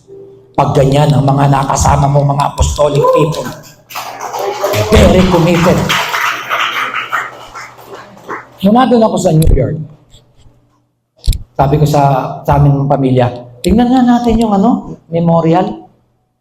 Yung talagang Then I recall, kasi nanonood ako nung biglang nag-flash yun 2001. Biglang yung dalawang plane. Una, isa. Pangalawa. So pinuntahan namin. Nandun yung mga pangalan ng Pero ang tanong ko, bakit nagawa ng mga hijacker gawin yun? Ano ang kanilang dahilan? Ano ang nagtulak sa kanila para gawin yun? At bakit nabigay nila yung ganong commitment? Alam niyo po, I minister in Tawi-Tawi together with my wife. I minister in Hulo-Sulu. After ng bombing, pumunta ako doon. Share ako sa Christian Alliance. Nanggaling ako sa Marawi. Hindi lang puro magagandang lugar. I minister in Kauswagan, Delabayan. Yung pinalusog ni Erap at pinababa yung Islamic flag at that is Delabayan, the Islamic city. Puro Muslim ang kaharap ko. Pero siyempre, Yeshua, Hudyo, Muslim, Isa al-Masih. So, sometimes sasabihin ng mga anak namin, hindi karuwagan, Papa, ang umatras sa lugar na yon. Lalo na nagsasabi yung mga taga ron na baka mag-lockdown. Walang papasok, walang lalabas. Pero, commitment When you say yes, it's yes. Walang reason. Because you say yes. And that is commitment. Yan ang hinahanap ng Diyos.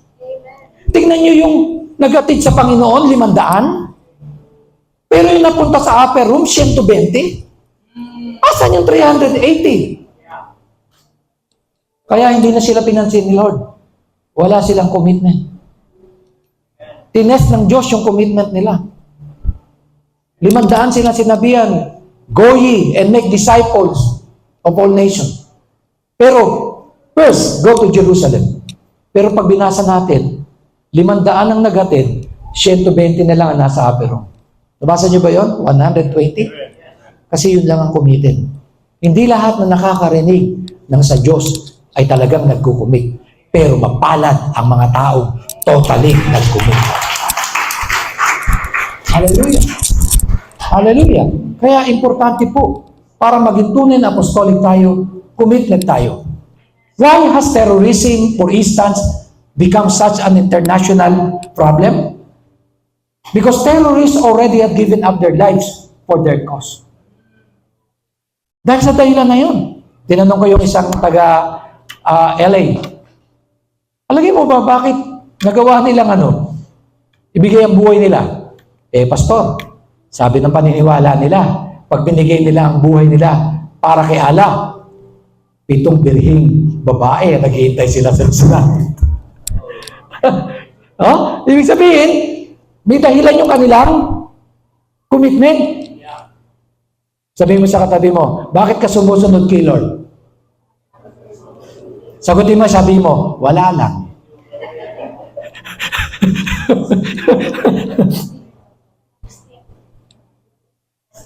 Testimony. Yeah. So makita niyo po, no? They will drive the truck of explosive into enemy headquarters, tapos kasama silang sasabog because they no longer holds their lives dear to them. Ganun yung kanilang commitment. So being a follower of our Lord Jesus Christ, how far will you go on your commitment? Are you willing to consistently give priority in your everyday prayer life, meditation of God's Word, obeying His command without compromise? Are you willing to be insulted for your faith in the Lord Jesus Christ? Kasi yan ang haharapin natin to challenge our commitment. Kaya po, hindi maibigay ang commitment because commitment is too expensive. Sabi ko doon sa medyo may edad ng lalaki, ba't di ka pa naliligaw? Ay nako, magastos ang commitment. Sabi niya, magastos ang commitment. Bakit? Magpapasundo sa'yo, ipapamasahe mo. Sasabihin sa'yo, nagugutom, pamemeriendahin mo. E di mabuti yung walang commitment, wala akong gastos. Di ba? Because commitment is too expensive. Buhay mismo ni Lord ang kanyang ibinigay dahil sa commitment na iligtas ang sangkatauhan. Commitment is too expensive. Alam niyo po, sinaiba ko ni Lord way back 1982. Di maganda ang aking pagkabata sa Tondo. But Jesus Christ saved me in a very special way. Salamat sa Diyos dahil nabago ang buhay ko. Tumino ako sa pag-aaral. Nakapasok ako sa isang state university. At habang nagtatrabaho ko, San Miguel Corporation offer a job for us. Magpakita lang sa San Miguel Corporation, mag-exam. Ipas ang exam, ipas ang interview, then pwede ka nang nagtatrabaho, then nag-aaral. So I work in San Miguel Corporation. 7 to 3. Tapos sa hapon, nag-aaral. So ang sarap ng buhay. Regular employee ka. Ang benefits mo, 15 months. May bonus, may major bonus, may terminate month pay. Meron isang kabang bigas. Lahat ng member ng family sa mga sikat na hospital, libre. Walang insurance. Yun na yung benefits ng San Miguel Corporation. Then suddenly, nakanilig ako ng voice. Sabi sa akin, kung paano kita kinahabagan, gusto kong ibahagi mo ang bagay na yan. So it means to say, I need to resign and go full-time. Ako ang panganay. Pensyonado na lang ang tatay ko ng SS. 5 pa yung kapatid ko nag-aaral sa ilalim ko. 2 college pagkatapos ko. Sabi ko, Lord, kung itong kalooban mo, yes. Sabi ng pastor ko, nakita ko, mag full-time ka na. Sabi ko, opo. Sabi ko sa nanay at tatay ko, Nay, tay, magre-resign na ako sa San Miguel. Binago ng Diyos ang buhay ko, di ba? Mag-full-time pastor na ako. Mag-i-start na ako ng pioneering ng church. Sabi ng tatay ko, sige. Nanay ko, sige, gawa ko irrevocable resignation. Sabi ko, paano na kayo? God will provide. Sabi ng magulang ko. Doon ko naintindihan ang commitment. Tapos pumunta ako doon sa church. Bigyan ako ng ticket. One-way ticket, Negros Navigation. Biyaheng Negros. Tapos nakasulat, without a meal. Sabi ko, nasakay ako ng barko. Without a meal. Ba't hindi mo man lang ginawang with meal? Without a meal. Tapos nakatayo akong ganyan. Naghintay ba ako ng iaabot baon? Ang sagot sa akin, the Lord will provide. Ako, thank you. That is commitment. 40 years ago yun. At 40 years na ngayon. Pero nakita ko, God honor my commitment. Hello? Hello? God honor my commitment. And God will honor your commitment. Kasi minamarkahan ng Diyos eh. Yung mga nag-commit sa Kanya. Alam niyo po ba, sa Bible, many of those who follow Jesus were merely curious. Mga Pilipino, ang dami niyan. Pag mo, kaninong movement ka sa USI? Ano yung mga usisero, usisera? Puro ganun lang. Ano nangyari dyan? Ha? Puro USI lang. Ay, nakabagsak. Wala man lang mag-isip buhatin dahil sa ospital o tumawag man lang na ambulansya. Nakaganon lang. Many of those who follow Jesus were merely curious lang. Tingnan nga natin yan. Dami sumusunod dyan.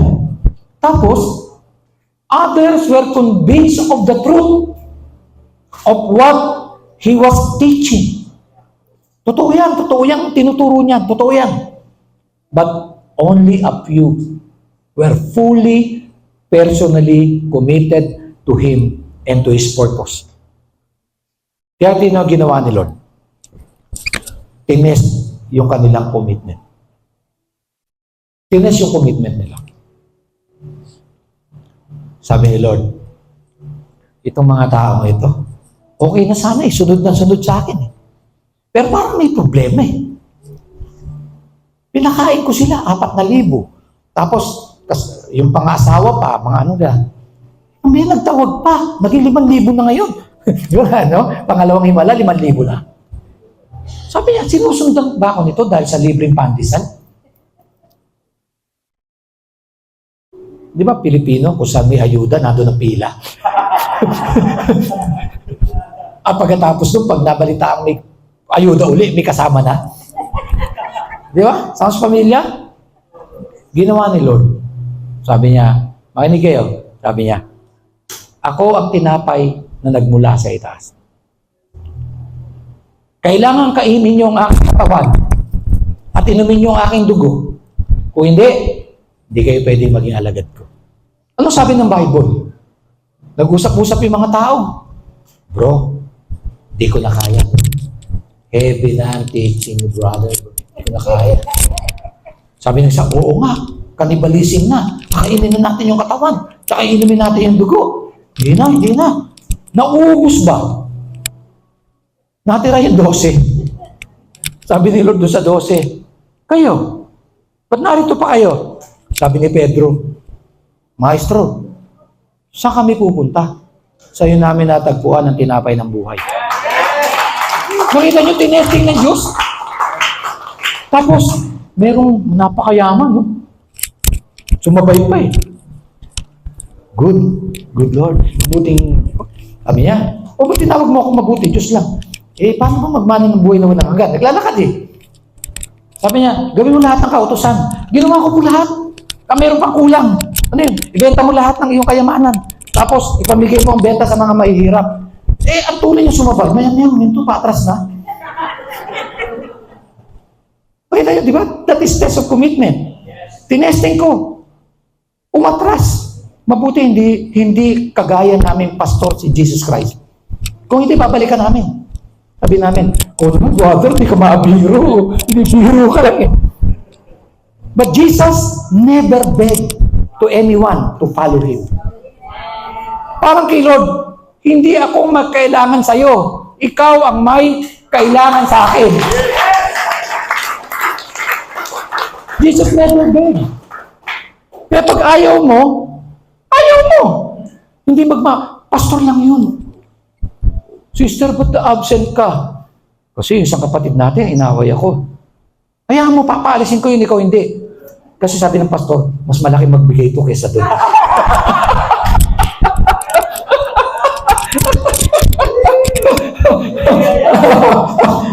Ay, di ba? Oo. Pero kay Lord hindi. Ayaw mo sumunod sa tama. Go ahead. Di ba tayo lang mga pastor yun?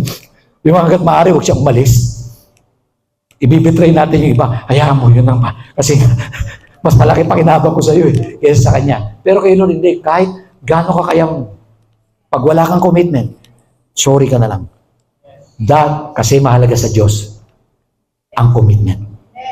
A culture of commitment. Palakpakan natin ang Panginoon. Kaya kung gusto natin ma-revive, gusto natin ma-revolutionize, dapat ang una-una na sa atin, commitment. Sa Pilipinas, ang panahon na nagdidikta kung aatin o hindi.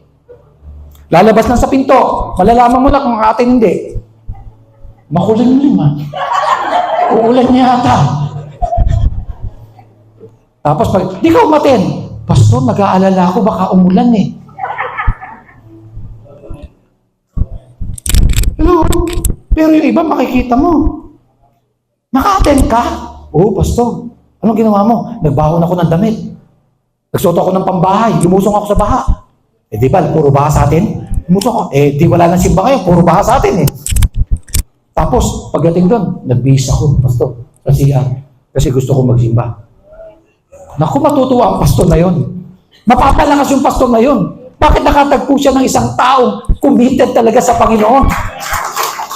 Eh kung kultura ng church yun, hindi kultura ng isang tao, kundi kultura ng buong church.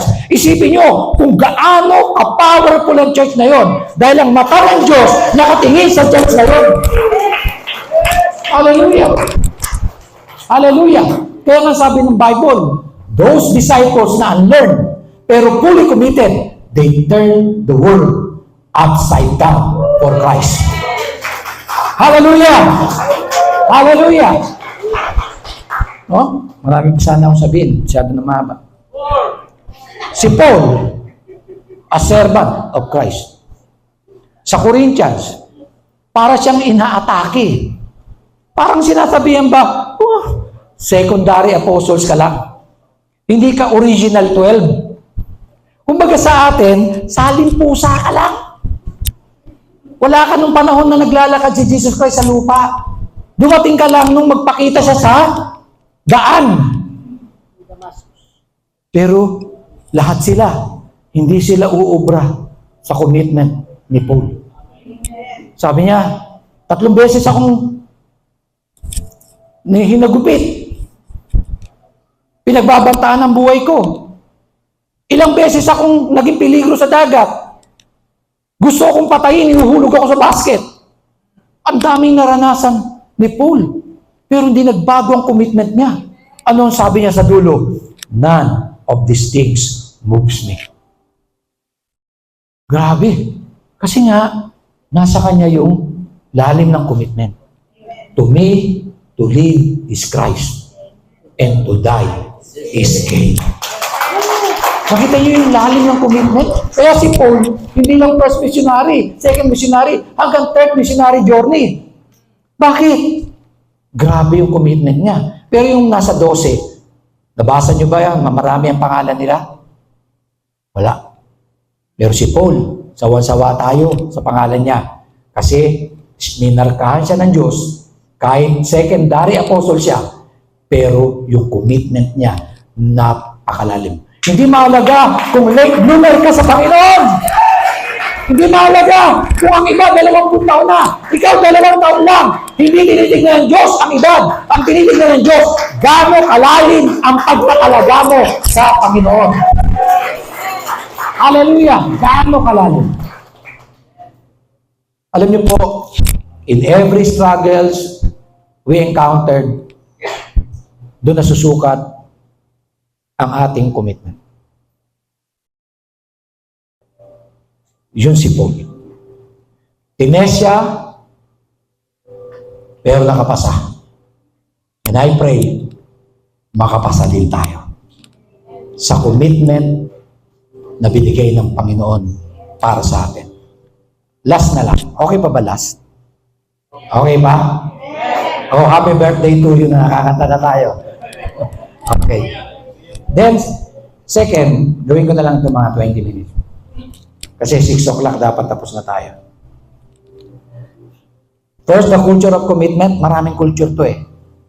Sa pagbabalik ko na lang yung iba. The culture of partnership with the Holy Spirit. Importante ito. Sapagkat we can do nothing apart from Him eh. Kaya nga, malinaw ang sinabi ganun eh. Okay, nakita ko na yung commitment nyo. From Mount of Olive, pumunta kayo ng Jerusalem. Naglakad kayo. Nakita ko na yung commitment nyo. Pero meron pang kulang. The culture of partnership with the Holy Spirit. Sabi sa kanila, tarry, wait for the promise. You will receive power when the Holy Spirit will come upon you. Alam niyo po, kung yung kasama ni Andres Bonifacio na 3,000, binigyan ng tigi-tigi isang baril yun, baka nanalo. Eh hindi eh. Commitment lang ang dala eh.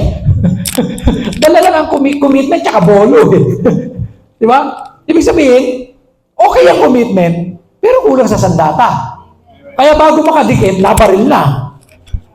Eh si Lord, hindi. Okay, nakita ko na yung commitment nyo, pero bibigyan ko pa kayo. You shall receive power when the Holy Spirit will come upon you. Amen?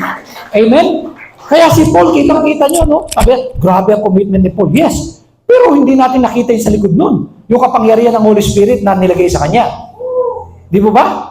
Kaya nga, siya nagtuturo ng baptism of the Holy Spirit eh. Sabi niya, si John, tinuruan kayo ng baptism of water. Pero ito din yung naririnig, itong baptism of the Holy Spirit. Kasi, hindi lang commitment ang dala niya. Dala niya mismo ang kapuspusan at kapangyarihan ng Espiritu ng Panginoon. At dapat kasama yan sa culture ng church. At natutuwa ko dito. Narito ang kultura. Bakit? Tumatayo ang mag-amang taga-Tena. Bakit? Alam nyo, si BBM, pag nag-State of the Nation at nagustuhan ng mga congressman na sip-sip, tumatayo. Makalakpak pa. Di ba narinig yun? Mahiya naman kayo, pumalakpak pa rin sila. So, kay Lord pa? Pag natuwa ka sa sinabi ni Lord, di ba? Kaya tumatayo. Oh, mag-o-honor. Oh, kaya sabi ko, apostolic na apostolic ng church na to ah. Di ba? They honor. Eh, yung iba nga lalapit pa sa akin eh. Pupunta dyan eh. Lalapit pa eh. Gaganon pa oh. Sige pa, maso! Sige pa! More pa! More pa! Gumaganon pa eh. Kaya wala ka tuloy magawa kundi. Sige. Eh, subukan mo mag-preach sa mga robot. Di robot ka din. Pero sa mga buhay na buhay, buhay ka din. Amen? Diba? Hello? Hello? Sabi nga ni Lord, huwag mong hagis ang perla sa mga baboy. Ano ibig sabihin? Yung mga hindi interesado, huwag mo na ihagis yan, tatapakan lang nila yan. Pero pag nakita mong interesado, palabasin mo ng palabasin ng palabasin. Amen? Gabi ng apostolic. Totoo po yan. Nakita niyo si Jesus Christ, ayaw tanggapin ng kababayan niya. Di niya umalis. Dumating ako sa bayan ko, hindi ako tinanggap. Di umalis. Iuhulog pa nga siya dun eh. Eh di iniwan niya yung Nazaret. Minsan lang siya pumunta. Iniwan niya na. Kasi hindi siya tanggap. Hindi niya ihagis yun sa mga hindi tanggap. Kaya napakahalaga na nandun ang Espiritu ng Diyos sa loob ng simbahan, kultura. Ano sabi ni Pablo sa mga taga-Epeso? Sabi niya sa 5:18, be not drunk with wine, wherein in excess, but be filled with the Spirit.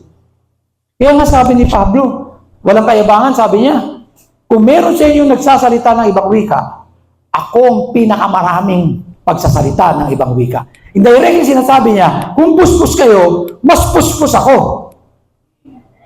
Kasi naniniwala siya sa partnership ng Holy Spirit. Hindi siya naniniwala sa dati niyang kakayanan bilang Pariseyo. Matalino. Alam ang Pentateuch o sulat ni Moses, pero walang power. Kaya sabi niya, I count it all loss. Wala na yan. Bakit? Mas gusto niya ang presensya ng Espiritu ng Diyos na kapuspusan sa kanyang buhay. Kaya sabi niya, he not drunk with wine, wherein is in excess, but be filled with the Spirit. Kaya sabi niya, umaawit ako sa Espiritu na hindi ko naintindihan. Umaawit din ako sa naintindihan ko. Kaya nananalangin ako sa nananalangin ko naintindihan. Pero, nananalangin din ako na hindi naintindihan. Tapos tinulungan niya, he that speaketh with unknown tongue speaks not unto men, but unto God. Kasi naintindihan niya yun. Sipin nyo, dahil sa kapuspusan niya, pinapahiran lang siya ng mga panyo, tapos dadalhin sa may sakit yung yung panyo, gumagaling. Nai-impart niya yung healing. Bakit? Punong-puno siya ng Espiritu ng Diyos eh. Hello, kaya nga tayong apostolic, hindi lang tayo sinent. Sinent tayo na merong kapuspusan ng Espiritu Santo. Ang kinakailangan lang, Lord, pour out your Spirit upon me. Katulad nung nasa naghihintay ng 10 taon. 10 araw, hinihintay yung kapuspusan. At nung mapuspos, ano nangyari? Nagtakbuhan sila. Iba na sila. Yung mga duwag tumapang. Lalo si Pedro, duwag na duwag. Biglang sinabi sa mga tao, kayo ang nagpapako sa kanya. Samantalang bago yun, hindi ko kilala yan, ha? Di ba? Pero nung mapuspos ng Holy Spirit, sabi sa mga tao, kayo ang nagpapako. Isipin yung transformation work. Grabe. Kasi it's Holy Spirit. So desire to be filled with the Holy Spirit. Sabi ni Lord, yung ama sa lupa, pag humingi ang anak ng tinapay, binibigyan ba ng bato? Pag humingi ng isda, binibigyan ba ng ahas? Ako pa kaya yung ama nating nasa langit, na kapag humingi kayo ng Espiritu, hindi ibibigay sa inyo. So we need to ask. Kinakailangan natin ng partnership. Hallelujah. Kaya si Lord, sinabi ng Lord, instructed them, do not leave Jerusalem, but wait for the gift of my Father promised. You will receive power to become His witness in Jerusalem, in all Judea, and Samaria, and to the end of the world. At ito ay binibigay ng Panginoong Diyos, ang Holy Spirit, to everyone who believes in Jesus Christ and ask the Father for that experience. So I pray, hallelujah, na maintindihan po natin. Lord, may commitment ako, pero kulang. Without the partnership of the Holy Spirit. Minsan pa nagpe-pray ako, sabi ko, Lord, nag-aaral naman ako. Pinagbuti ko ang paggawa ng outline. Pero bakit parang walang dating? Parang tumalino lang yung tao. Parang natuto lang. Then nakita ko kung anong kulang. The power and the unction of the Holy Spirit. Because the Holy Spirit is the one who brings true conviction. Hindi natin kaya yun. Yung conviction, hindi natin kaya. Ang kaya lang natin, magturo. Pero yung magpaliwanag sa loob para gumawa ng mga pagbabago, Holy Spirit. So without the presence of the Holy Spirit in a local church, tatalino lang ang simbahan. Tatalino lang. Malalaman lang nila ang kaalaman. Pero yung application, wala. Kaya para po makapagsimula tayo at makabalik sa tunay na apostolic church sa Book of Acts na sila'y sinent.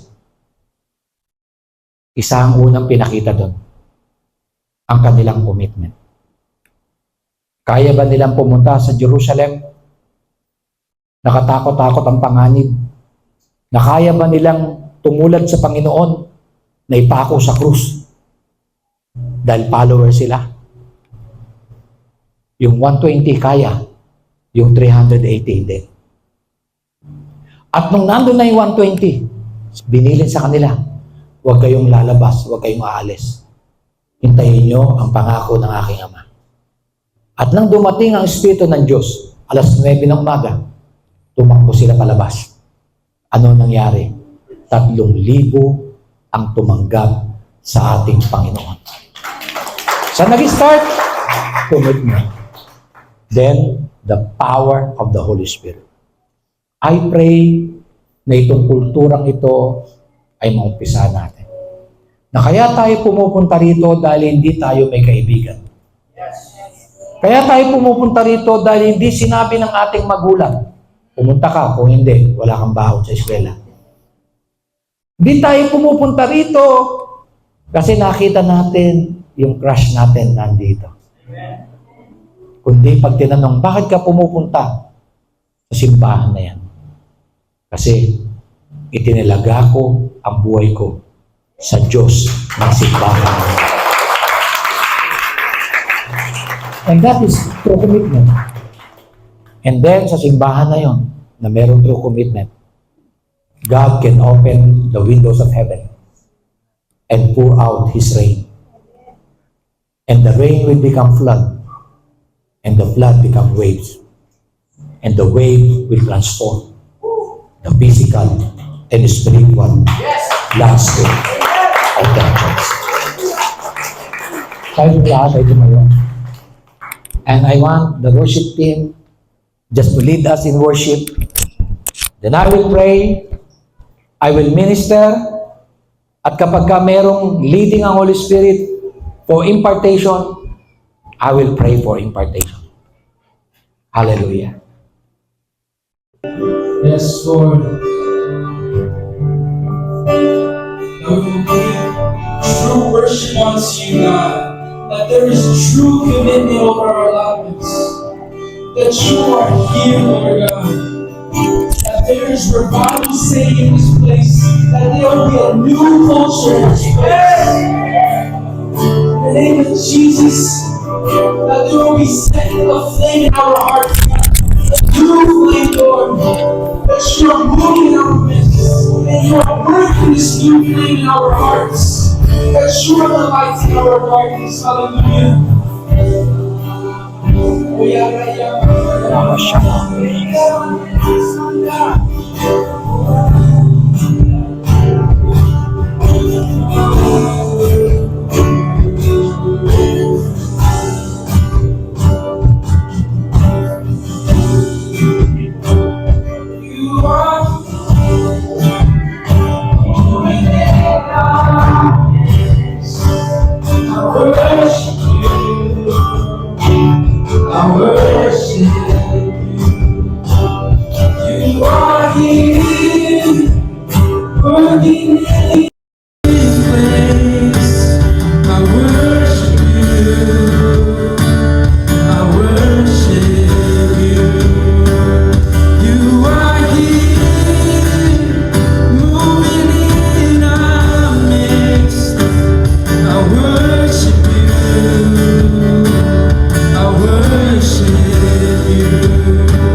sa akin, are you willing to publicly confess that Jesus Christ is your Lord? Ang sabi ko sa kanya, I already accept the Lord Jesus Christ. Pero sabi niya, you need to publicly confess. Sabi ko, how? Go to water baptism. Publicly proclaim your faith. Sabi ko, when? Tapos pumunta kami sa Bulacan, Tangat River. Then habang nakatayo ako doon, biglang may nagpa-awit. Yung, I have decided to follow Jesus. No turning back. No turning back. Though no one joins me, still I will follow. No turning back. No turning back. Habang inaawit nila, sabi ko, Panginoon, kapag ako pumunta dyan sa water baptism, at ako'y nilubog, alam ko gusto mo wala nang atrasan. Mamamatay na ako sa sarili. Ililibing na ako sa ilalim ng tubig. At pag-angat ako, isa na akong bago. Then I said, God, I have decided to follow you. No turning back. No turning back. Though no one joins me, still I will follow. No turning back. No turning back. Ganito ba ang commitment mo din? Na natinanggap mo si Yesu Cristo, sinabi mo, no turning back. Wala nang atrasan ito. Sure na ako. At kapag yan ang nasa puso mo, God will mark you. Mamarkahan ka ng Diyos. Mamarkahan ka niya. If you want to recommit your life to the Lord, at sabihin niyo, Lord, lalapit ako sa iyo. Mas naiintindihan ko ang lalim ng commitment. Gusto kong i-commit muli ang sarili ko sa iyo ng mas malalim pa. Na hindi na kita ipagpapalit kanino man at ano pa man. Kapag ganyan ang puso mo ngayon, I want you to come to the altar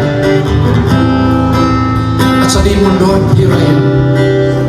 I have decided to fully commit my life to you. Just come to the altar and I will pray for you.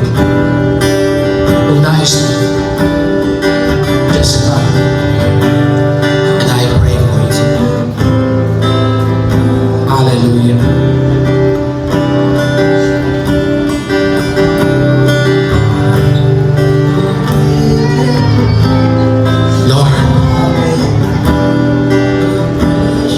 We surrender.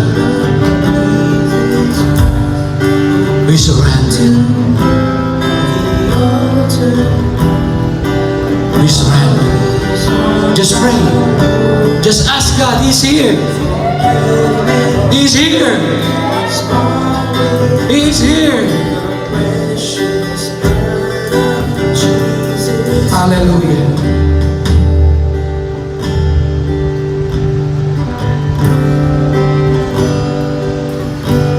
Pakinggan mo po ang mga panalangin nila. Ang kanilang mga pagtatalaga ng kanilang buhay. Ang lalim ng kanilang paglapit sa iyo. Tulad ng mga naunang mga alagad na ang mabuhay ay para kay Kristo. Thank you, Lord, na kumikilos ka ngayon as a spiritual revolution, a radical reform sa aming pananampalataya, sa aming pagsunod sa iyo. And I know after the commitment, the power and the encounter of the Holy Spirit will be present in this place. Rahasana Aka, Rohosera Makasakti. Hallelujah. Hallelujah. Yes, Lord. Yes, Lord. Thank you, Lord, for the rain. Thank you for the blood of the Spirit. Thank you for the new transforming anointing. Hallelujah. Just pray.